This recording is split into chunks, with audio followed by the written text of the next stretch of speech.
দাবি একই দাবি। সম্মানিত ভাইরা আমার, আমরা জানতে পেরেছি দীর্ঘদিন পর আজকে এনটিআরসি চেয়ারম্যান শিক্ষা মন্ত্রণালয় মিটিং এ বসবেন।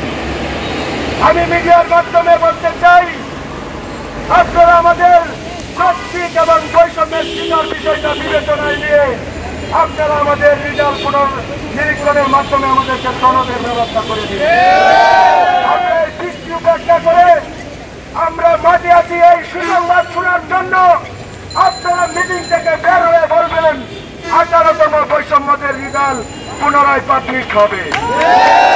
আমরা সেই আশায় বৃষ্টির নিচে আমরা এই অশ্রুভিজার শরীর নিয়ে আপনাদের দিকে তাকিয়ে আছি।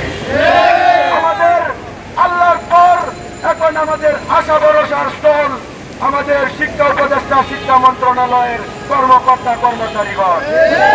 আপনারা এত নির্দয় হয়েন না। প্রশাসনের ভাই বা দুষ্কৃতীদের ভাই বা প্রিয় সহযোদ্ধা ভাই ও বন্ধুগণ, এনটিআরসি চেয়ারম্যান বলে আইনি সমস্যার কারণে ভাই ভাই বৈষম্য হয়েছে। আবার কোনো সময় বলে কামচালির কারণে ভাই ভাই বৈষম্য হয়েছে। আবার কখনো বলে টেলিটকের সমস্যা, চাকরি প্রত্যাশী নিতে পারবো না।